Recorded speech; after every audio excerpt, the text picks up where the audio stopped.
Olivia? Hey.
for tuning in. First, before giving the city update, we're going to do something a little bit different with this briefing. Everyone's going to get a chance in a moment to hear from Dr. Stephen Leffler. I've had the privilege of knowing and working with Dr. Leffler for many years now. He's a local, born and raised in Vermont, has had a number of senior positions at the UVM Medical Center. He's currently running the president of the hospital, and I've gotten to work with him for the last 8 years on first in detail on the opioid epidemic. We've worked together on childcare issues, and during this crisis, we have been in touch multiple times a day. Whenever I hear from him, it gives me, first of all, great understanding of this incredible challenge that we're up against, and an understanding of how the UVM Medical Center is really on the front lines of this battle against the virus, and how important it is that we do everything we can to support the medical center as it plays that role in these critical weeks and months. And talking to Dr. Leffler also always I find it reassuring as we go through this unprecedented event, hearing from him and hearing everything that the hospital is doing to get ready for this. I thought it was particularly important to hear from him today. I know today's a tough day. My household was hit hard, as I know many were by the news. The schools are going to, in all likelihood, be closed through the end of the year. It's a challenging thing to deal with. And we know that the news is very likely, it's going to get worse in the weeks ahead. We know that. The way this pandemic works, there's a long tail from when the virus first arrives to when the impacts peak and start to get better. So I thought as we end this big week here, I thought it was an important time to hear from Dr. Leffler and hear what's going on up at the UVM Medical Center. So Dr. Leffler, welcome. Thank you for being with us today. I know you're incredibly busy right now. It's very much appreciated you taking a few minutes to speak with us. Murrow, I'm glad to be here. Can you guys hear me okay? Yes. Perfect. Okay, good news. So I wanted to give people first a high level update of what's going on, basically a little bit in the state and also at the medical center. So in the state of Vermont, the state's been able to do a little bit over 2,000 COVID-19 tests at this point. There's 158 positives in the state as of today, and we've had 9 deaths, which is obviously very sad. The majority of cases right now are still mainly in Chittenden County, which is the population center of Vermont, so that's not totally surprising. As of this morning, we have 9 positive cases in the medical center, and we have another 10 patients that are actively ruling out, what we call patients under investigation. I thought I'd give a little bit of an update on testing because people are very concerned about testing. And so first off, I'll just say, as I've been saying consistently since this started, the whole United States is a little behind in testing, and we're not where we want to be yet. So what we're striving for is really testing on demand. We can test anybody who needs it in real time and get a quick result back. And we're still a ways out from there. But as recently as a week ago, even testing for people that it was very important to know, people who are coming in the hospital, care providers, people that had other reasons to need to have a test right now, we were having trouble getting back timely results.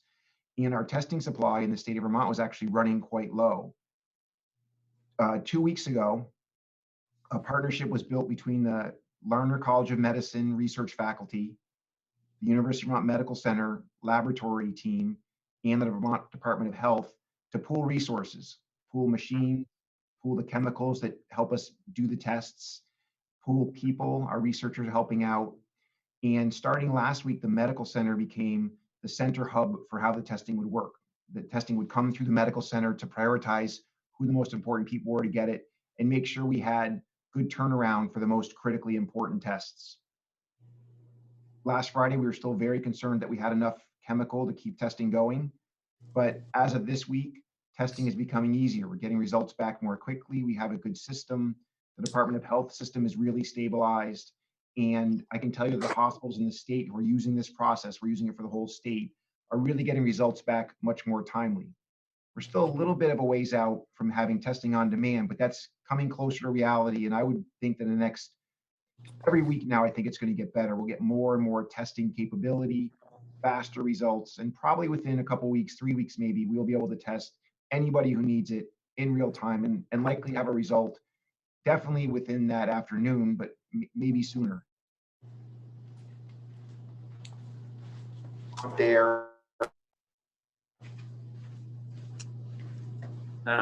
Jordan, Dr. Leffler, you suddenly have broken up a little bit. Dr. Leffler?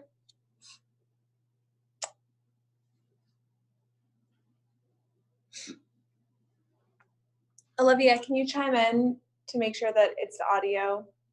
Which audio isn't working? Dr. Leffler has cut out for me too. Okay. All right, why don't we move on, and if we can get Dr. Leffler back on, we'll come back to him. So we have a number of other updates that we'd like to give, and if we could advance, Olivia, let's go to the North Beach Campground. So this is an effort that has gotten quite a bit of attention in the last few days. There's been some reporting on it. So people know we've been trying to make this happen for several days now, that we would be relocating the people who are guests or have been guests at the winter warming shelter in downtown Burlington, a place that has served about more than, up to 40 people during winter months through the last 5 winters. A determination was made early in this emergency that it was important to relocate guests out of that facility, because it's really impossible for them to social distance within that facility. There's just too many people in it. That in normal times it works. In times like this, it is dangerous. If the virus had gotten into the facility, there was concern that it would sweep through the facility and a lot of people would become infected quickly. So working with the state, the plan has been for campers to be set up at the North Beach Campground, the city-owned campground, and for a new place, the nonprofit that runs the winter warming shelter, to continue to operate it. That was reported as having been done the last couple of days, but I think we all know until something's actually done, there's some uncertainty with it, and it can fall apart. And there was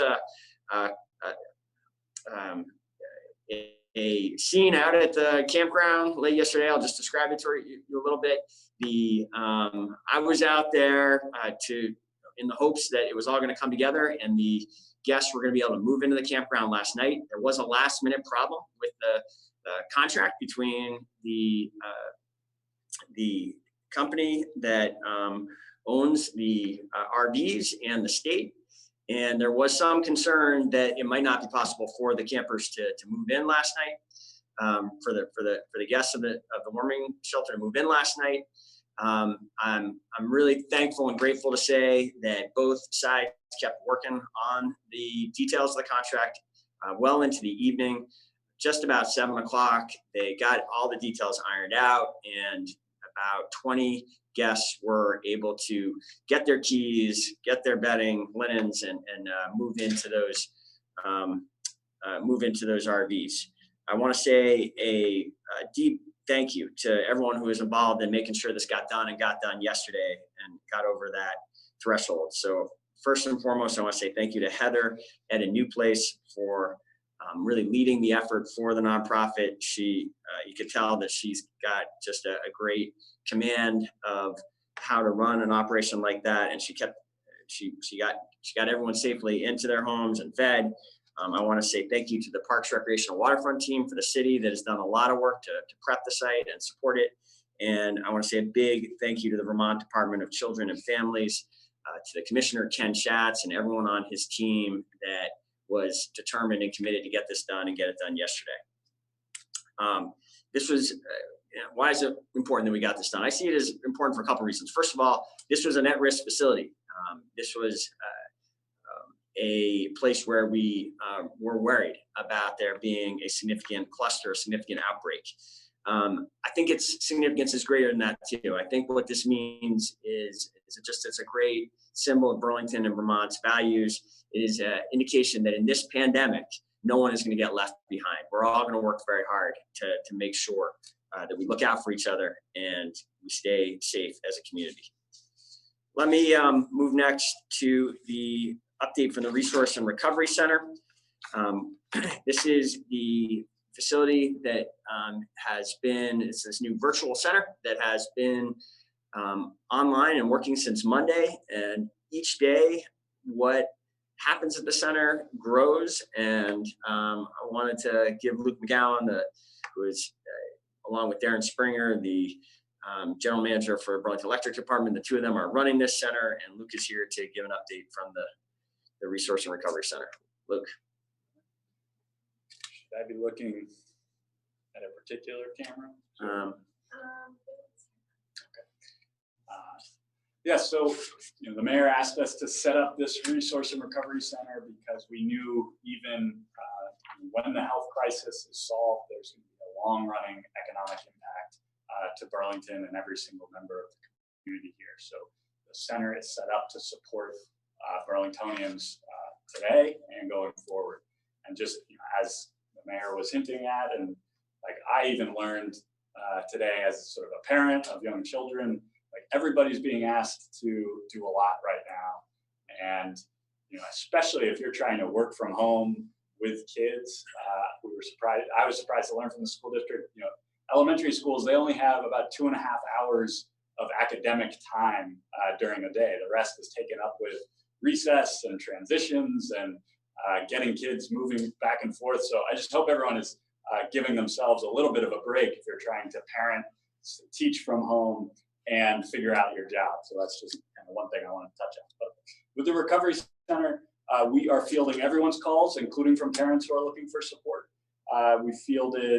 Today we fielded 50 new phone calls and emails, and those are breaking down in a few different categories. We're getting many calls for small business support. So about 2/3 of our calls are from small business owners who are struggling to figure out how to keep their business open, given the new orders from the governor, and support their employees. We also received 2 calls for renter assistance, 2 calls for folks who are looking for help language access. They're trying to decipher some of this complicated medical information that's coming out into their own languages, so we're supporting them there. And we've also had a number of people who have said, we want to volunteer or we want to help, so we're starting to intake those calls as well. And to give you a sense of the type of calls we're taking, yesterday, we helped someone who was just released from prison after 10 years. They were released from prison and sort of came out into the situation of the world today. And our team, through all of our nonprofit partners, we were able to help them find shelter, clothing, and food, and do that very quickly.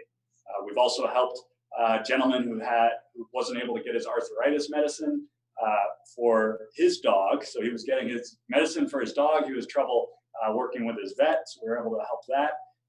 And finally, helping lots of businesses navigate the guidance from the ACCD, which has been coming pretty frequently. As we get these requests, it helps us shape what we are doing at the Recovery Center every day. So we've been working with, and this is a large interdepartmental team who is contributing to the center. It isn't just a CEDO effort, so I want to make that clear. But we've delivered medical supplies, including 200 masks to St. Joe's Senior Home. We have also launched a volunteer portal, and I want to highlight a specific volunteer need. We are working with our partners at Age Well, who essentially run a meals and other support delivery program for seniors in the community here in Burlington and in the counties surrounding. And they're in desperate need for volunteers to help deliver those meals. So if you could go to our website, you can find the information on how to support that there. Luke, yeah. Why don't we just take a break? We have Dr. Leffler back on the line. We know he's got a lot to get back to, so we'll come back to Luke to finish up the Resource and Recovery Center in a moment, but back to you, Dr. Leffler. Welcome back. So a change of technology, so I'm back. Excellent. I was talking about testing, and so what I wanted people to know is testing for our emergent patients that we need to know right now is markedly better, and we're in very good shape on that. Much better than we were even a week ago. And the collaboration between the state, the College of Medicine, and the medical center is adding capacity to testing every single day. And at this point, I think we're 2 or 3 weeks out from being close to having testing for everybody who would need it in real time with a quick result coming back. So really good improvement there. Not quite where we want to be yet, but we're well on our way. The other thing I thought it was useful to talk about is, social distancing. We've really asked people to really make a huge sacrifice right now. I want to talk about a little bit of reasoning beyond why we're doing that and what we hope to be seeing from that. I will tell you that from my perspective as a physician, I think of social distancing functioning sort of like a vaccination.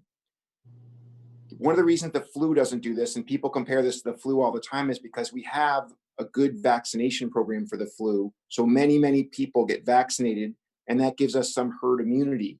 That slows transmission of the flu so we don't get all the cases at one time.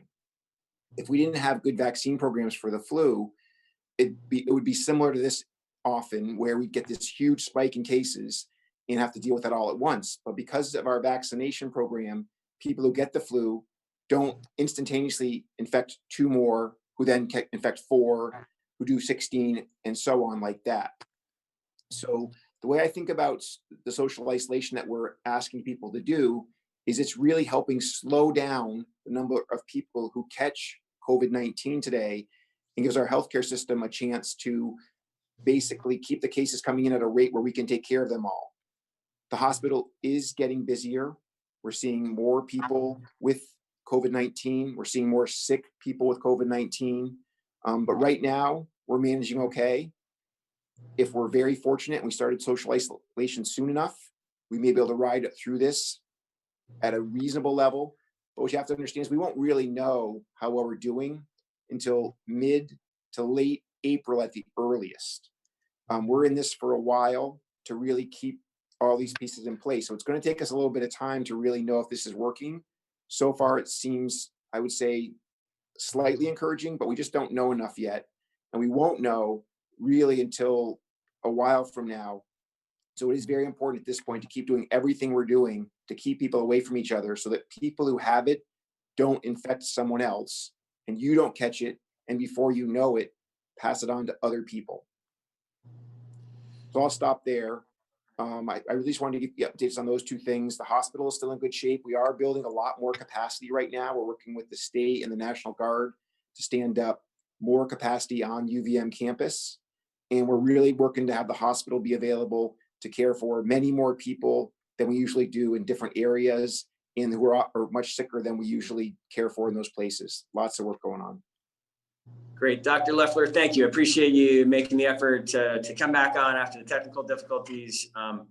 And our plan is to bring you back on a regular basis to these briefings since we are in this for a while. I'm hoping, I think it's important for Vermonters to get to know you better during this crisis and what the key role, how fortunate we really are to have the University of Vermont Medical Center here in this community playing this role for us at this time.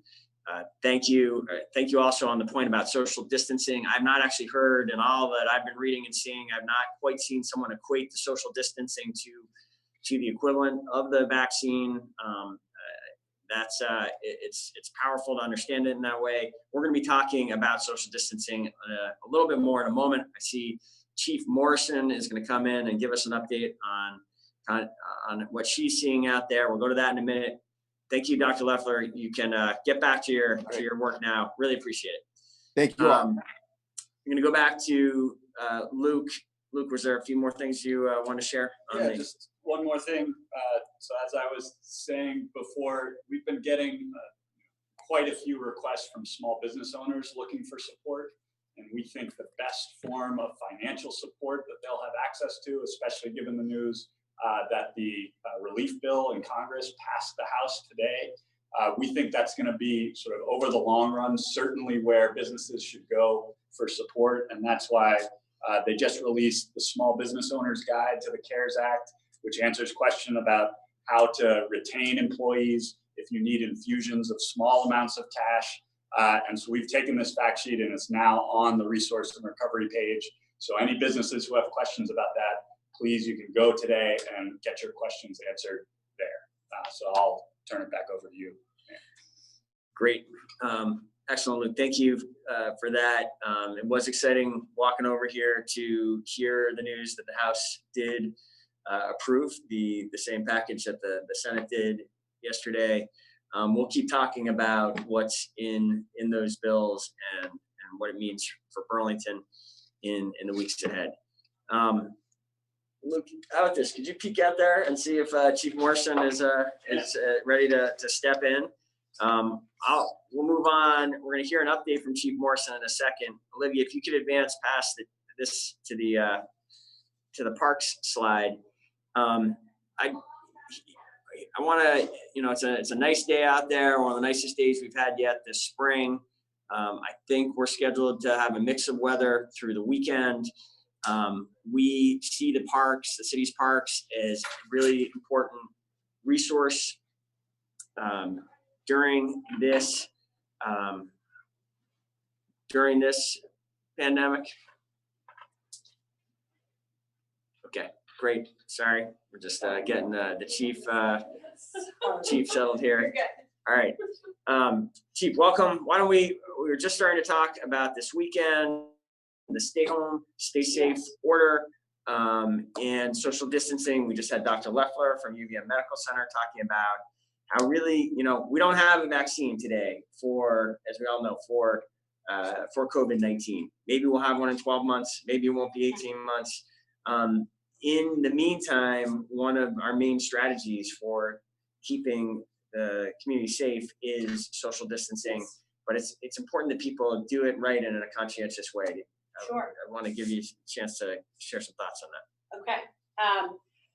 One of the interesting factoids I found out of misinformation on the street is that some folks are alleging. I'm going to stand up and we'll do social distancing ourselves when you get in here. Go ahead. All right. One of the things that I learned today out on the street is that there's some misinformation that some folks think that the executive order takes place at 5 p.m. each day. I want to be very clear that the executive order took place at 5 p.m. on the date it started, and it is in effect 24/7 until we are relieved of that order. We are really going to continue to follow the following strategy to help keep everyone safe, which is to inform the public. We've been out handing out these handouts today, both on the street and in the parks, to make sure everybody is properly educated on exactly what the order means. And we are seeking voluntary compliance. In the event that we don't get voluntary compliance, we are asking officers to document and record video imaging of those situations, and we are going to handle them on a case-by-case basis. The most important thing right now, though, is that folks, when they leave their house, that they understand what they can and can't do. And particularly, I think, Mr. Mayor, I think this is relevant to the parks as the weather becomes nicer. If you are members of the same household and you go to the park together, you can be within 6 feet of each other, but you cannot, for example, gather up a bunch of people from different homes and meet at the park and play basketball where you are playing in contact with each other and maintaining less than 6 foot distance. And a lot of folks, the questions I'm getting out there today are mostly about, well, why is that? And we've talked to them about the spread of the virus. And the main thing that folks seem to not be aware of is that you can be around someone who has 0 symptoms of this virus. They feel well, they don't look unwell, and they can actually have the virus and spread it to others who come within that social distancing parameter. And I think that's something that folks need to really focus on when we talk about this, is that your friends might feel well and playing a close contact game, whether it's football or any other pursuit. If you are coming within 6 feet of that person, you are subject to being able to have particulate matter from their respirations or their coughs or sneezes land on you. And that is why the 6 foot rule is in order. So if you do not live in the same household as the people you are recreating with, then you must find a way to recreate that keeps you at a 6 foot distance from the other people. I really hope Burlingtonians are going to continue to exercise the great common sense that we've witnessed so far. And I really hope that our education efforts are met with a positive feedback, that folks perhaps are learning from the handouts that we're providing, and keeping the distancing, because you're right, Mr. Mayor, that's the biggest challenge for us as the weather gets better is going to be that people want to get out and be active, but they aren't necessarily feeling that they need to keep the 6-foot distance. And we hope that we do not end up in a position of having to enforce the law or create new ordinances to address people's unwillingness to do this. So we would continue to ask you to please keep 6 feet apart unless you are members of the same household. Please understand that our efforts out there around education and information are to keep not just you, but the entire community safe. This really is about everyone has to do their part right now in this moment to keep us safe in the long run. Is that what, did I cover everything? That was great, Chief. Yes. Okay, Thanks. terrific. I'll Okay. distance myself away. Great. Thank you, Chief, for joining us. I wanted to add a few additional points with respect to the city parks. I've gotten a number of complaints. We've had members of the parks team out in the parks throughout the week, and most of what we're seeing is people get it. People understand what's important to do here. People understand what's required to keep safe. The great majority of people that we're observing in the parks are meeting these social distancing guidelines. There is a non-trivial minority, however, of people who there have been observations that people are not following these directives. So we put up some new signage. We've got it up there on the screen now that is trying to make the point that if you're coming from the same household, just like the chief just said, if you're in the same household, you're in the same family, you of course can be together. The assumption is you're already sharing. It's impossible within a household to maintain social distancing in most respects. And certainly there's no expectation that people try to do that. So within a household, it's okay for you to be close but you do need to stay 6 feet apart from other households.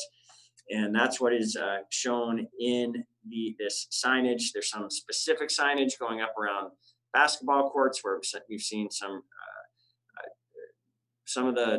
complaints and where there's been some concern about what's been happening on the basketball courts. We understand these are challenging, difficult times, and we have some weeks of this ahead, like Dr. Leffler just said. But the actions that we take now are going to impact the next month and how this unfolds. And so we're calling on everybody as the weekend comes upon us, as some nicer weather comes. We need everyone doing their part to keep everybody safe. We are piloting a new ambassador program this weekend with personnel from the Parks Department who will be out. We may add to this over time some volunteers. This is something we've seen in other cities as a new strategy. If you're out on the bike path and you're out in the city park, you may see some people walking around that are checking in with you. If they do see some activities that are of concern, they're gonna, like Chief Morrison said, there are going to be requests that people respond to that and attempt to educate the public on what the expectations are in this new world. So that's what's going on. If you see people out there taking that role, we're piloting this. If it works this weekend, we'll look to expand it over the next month. Anything else that you want to add, Chief? The one thing that I hope doesn't happen. I can. I'll move this over. It's okay. The one thing that I hope doesn't happen is that a few folks or a few groups don't ruin use of the parks for everyone. I mean, I'm not in the position to make decisions about the use of the park, but I can tell you that I have a real easy solution to basketball games that aren't from the same household, and that's take away the rims. And I think that's one of those things that ruins it for everyone. So I'm really hopeful that Burlingtonians are going to pull together and do the right thing on this so that we don't have to start taking these bigger, broader steps. But at the end of the day, it is our job as public safety to keep the public safe. And we will come up with creative solutions to do that if we don't get voluntary compliance. So I guess that's sort of my request is let's do this right and let's not kind of ruin it for everyone or make it harder. Well said, Chief. Thank you. All right, we're gonna hit. We have a couple more topics, and then we'll open it up for questions. I think we finished with the resource and recovery, right? So I did just want to, yesterday's press conference, there was questions about the City Place project, and I shared that I had a scheduled call with Brookfield this morning, and that call did take place. It's the first time really I've had a chance since this emergency began a couple weeks ago to put some time into this effort, and I do expect it's going to be kind of a there's going to be limits to the effort the city's putting into, frankly, just about anything else other than the emergency for some time now. As we heard from Dr. Leffler, this is going to last and worsen for some time, and I think the city's going to be very busy. But this is a major project, of course, for our downtown, and I know this interest in what this emergency means for City Place. I had a productive discussion with senior executives at Brookfield earlier today. This has been a positive trend in this project for a couple months now, is that we've had the most senior attention from Brookfield that we've had since the project got started. These are two of the most senior executives within the company, and they've come here to Burlington, and they are engaging us regularly. The communications have been much better in the time leading up to the emergency. They indicate that their partnership, which is called BTC Mall Associates, and they are continuing to move ahead with the planning for development and construction. Certainly they didn't feel they had a crystal ball for what all of us feel a lack of certainty about what is going to happen in the months ahead, and they feel some of that. At the same time, it was reassuring to hear to them that they see the pandemic as presenting more of a near-term disruption and perhaps a delay in progress. They don't see it sort of changing what they think of the horizon, to use their words. They reiterated that their medium and long-range view of this project remains positive, that the project clearly continues to get the attention of the leadership at Brookfield, and we agreed to remain in regular contact through this emergency, and I'm looking forward to being able to report a more complete update in the next few weeks. The final thing we want to do before we open up to questions is just to, as we come to the close of a event-filled week, to just kind of take stock of what's happened. It is, again, at a time when we are all feeling the challenges, when we're all feeling great uncertainty, I think it's also important to take a moment and look at how many good things are happening in the community, how many ways that Burlington has already shown that it is going to get through this emergency together. Some of the examples that jump out to me from the week started on Monday with the first ever virtual city council meeting. The technology, it was a little shaky at times, but it worked. We were able to conduct business, and we got important business done. I am very appreciative, grateful to my colleagues on the city council that we were able to come together unanimously behind an emergency declaration that empowered the administration and the city with some real tools to move forward and do everything we can to help the people of Burlington. It's that resolution that's given resources to the Emergency Operations Center, to the Resource and Recovery Center. It was that resolution that has really given us a way of giving initial help to Burlington residents and businesses, and that resolution is going to be the kind of backbone, the foundation on a lot more recovery and relief in the weeks ahead. Another highlight from the week for me was just seeing how the team from the Burlington School District and the Parks, Recreation, and Waterfront Department have come together, sprung to action, and scaled up the meals program in a way that we just have never seen before. This is the Burlington School Food Project.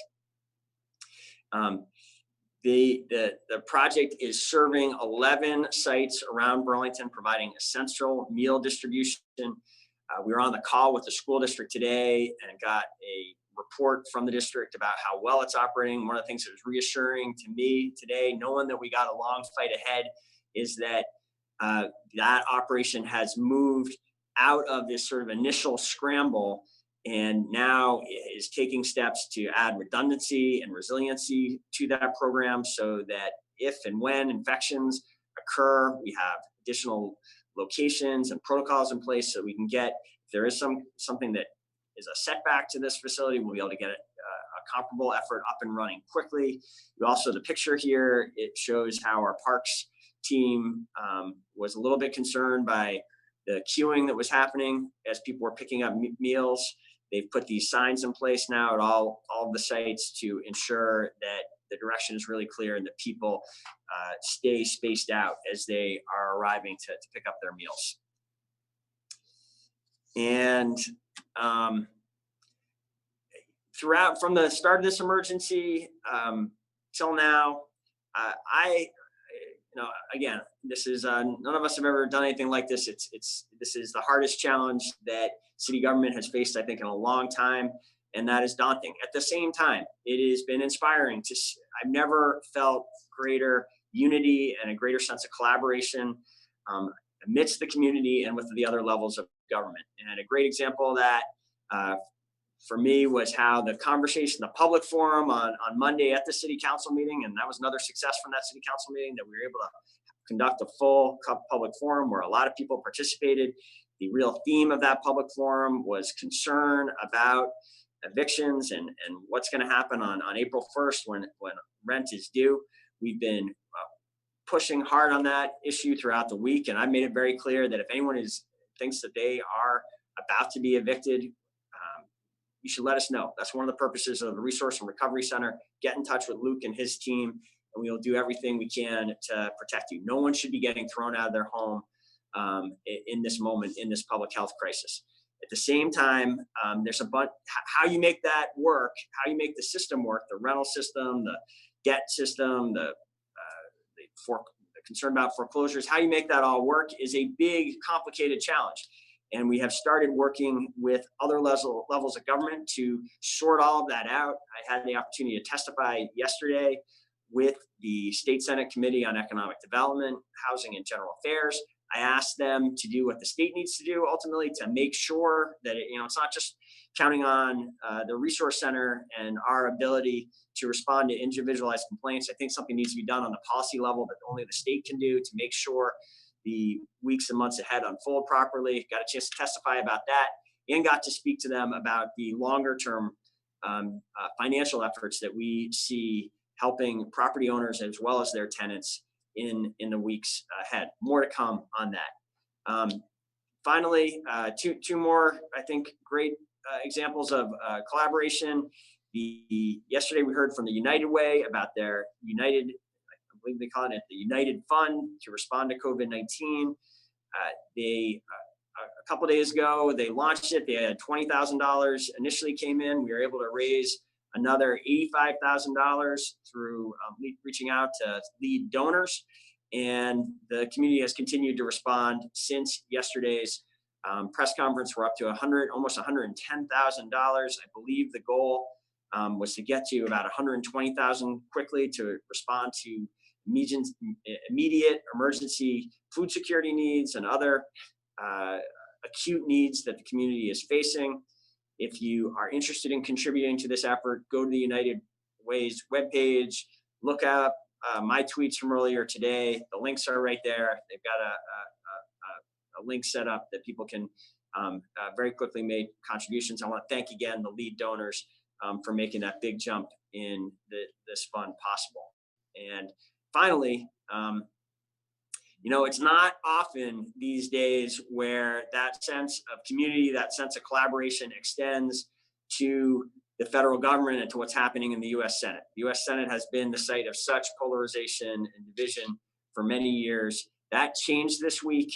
And I just want to share this quote from Senator Schumer, that I thought was particularly poignant and spoke to the significance of the Senate's action yesterday, and then the action that was ratified by the House today and is on its way to the president's desk. I expect will be signed by the end of the day if it hasn't already. Do you have an update on that, Luke? Not since we've been sitting here, All right. but he said he would sign it very soon. Excellent. So let me just read Senator Schumer's quote. There are millions of Americans watching us right now at home and on their televisions, separated from friends and family, fearful for their children and their livelihoods, unsure of when the time will come when all of our lives may return to normal. Let us tell them that tonight help is on the way, that they are not truly alone, that this country, that this Senate, that this government is here for them in a time of dire need.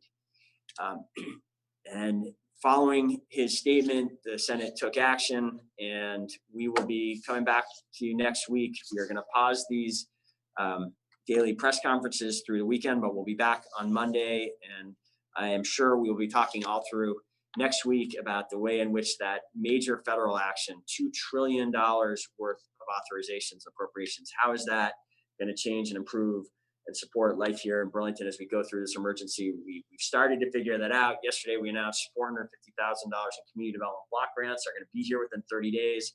Luke's team is working hard on figuring out the right way to get that out in the community. We'll be able to talk about that next week. A lot more to come. I think we'll close there with the presentation. And Jordan, Olivia, are there any questions from the media? I have one from Aiden Quigley at VT Digger. Aiden's question is about City Place. He says, while planning for the project continues, it sounds like Brookfield is anticipating at least some sort of short-term delay to the start of construction. Do you believe that to be the case?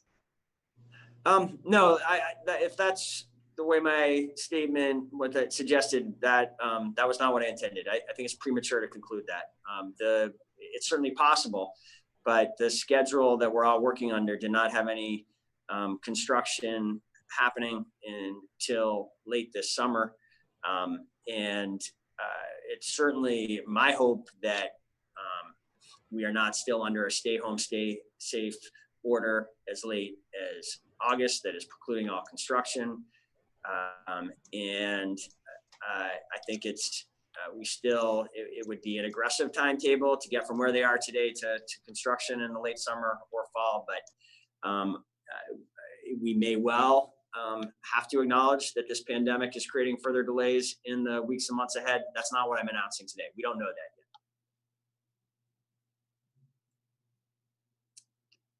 They didn't have any follow-up to that, Olivia, or did that address his question?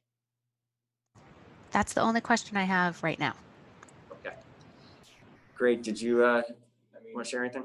Honestly, it sounds like we pretty much covered everything that you had to say. I mean, nothing really, as far as enforcement of the stay-at-home order is concerned, you know, like, has there been any indication that they may try to take that forward if things do get worse, that, you know, they will be asking people in police cars to start enforcing the stay-at-home order?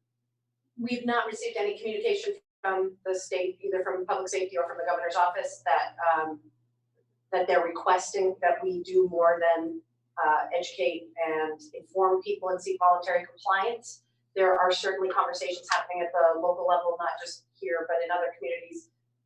I'm only familiar with ones that are relatively densely populated as opposed to very urban. I mean, very suburban. And we really do have to make some choices. If this weekend shows that we cannot gain voluntary compliance in certain areas or with certain groups, then we are going to need to seek other solutions.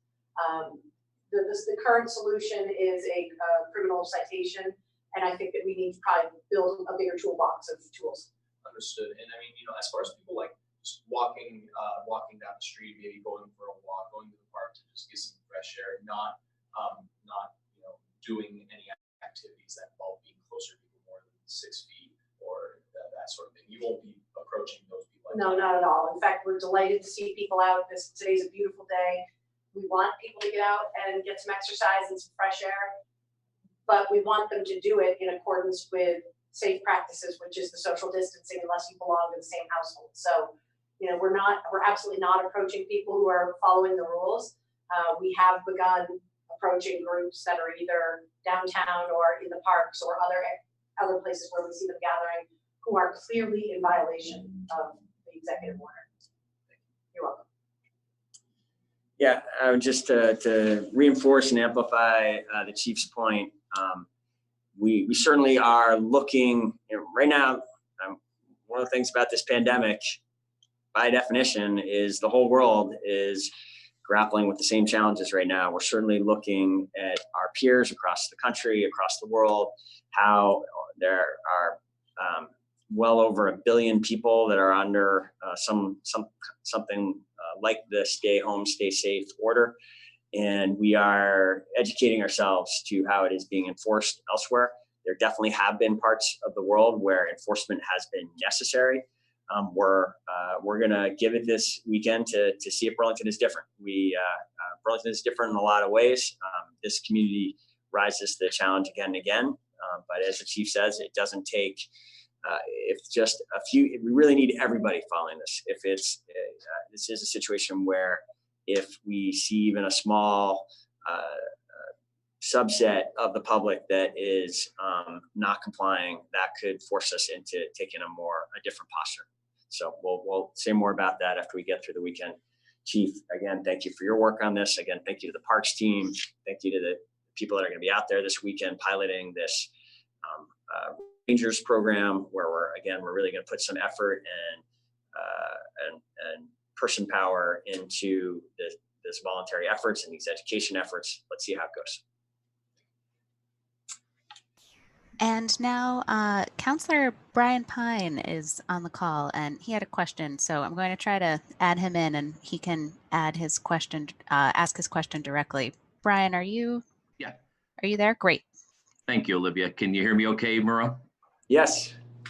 Yes, go ahead. Thanks for doing this. I think this is part of the challenge for all of us is staying on top of the information. And I really want to put in a plug for everyone to remember the residents who are maybe not as savvy with technology and internet and social media, and sort of just keep in mind that we have to do everything we can to make sure that those who are least likely to be connected through the internet are perhaps disproportionately those who are maybe most vulnerable or at higher risk levels. I would assert, I don't know for sure, I'm just sort of surmising that, but I don't think it's unreasonable. So I just want to put in a plug for finding ways to reach out to folks as broadly as we can, so that we are getting this information out to our community, reaching every possible nook and cranny that we can.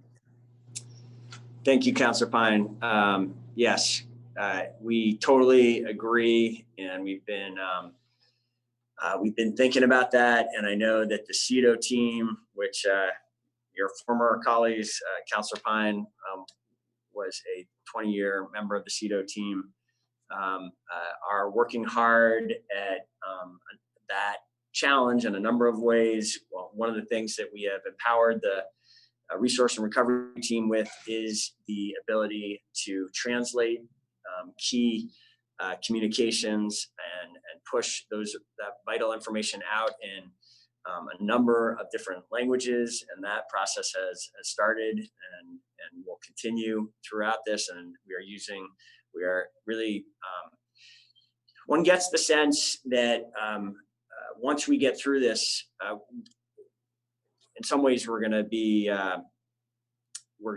certainly going to be in a different place. We're spending a lot of resources now that will be gone, and will be financially depleted of some resources that we have today, and that will, and that's unfortunate.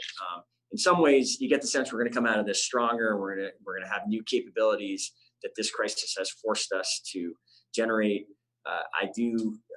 It has been something that the CEDO team has been working on really quite regularly the last years, to have different ambassadors in these different new American communities, which is those are some of the groups that are hardest to reach, as Councillor Pine suggested.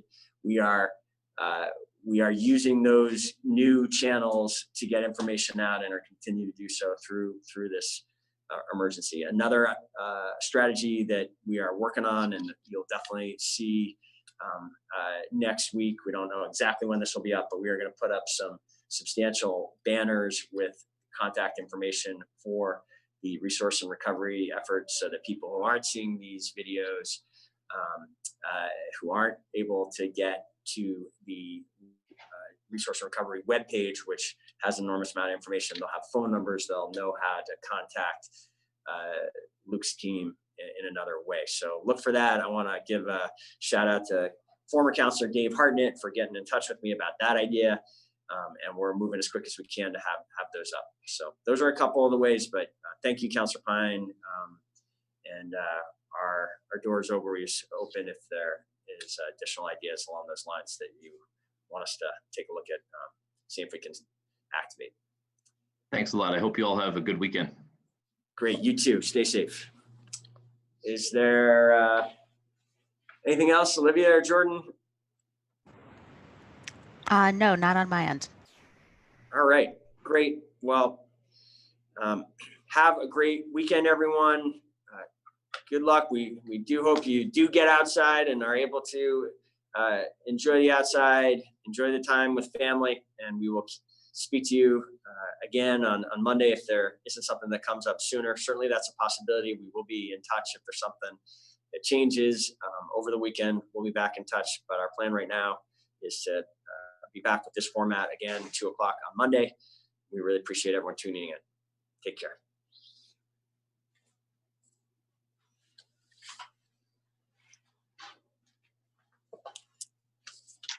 Mics are off.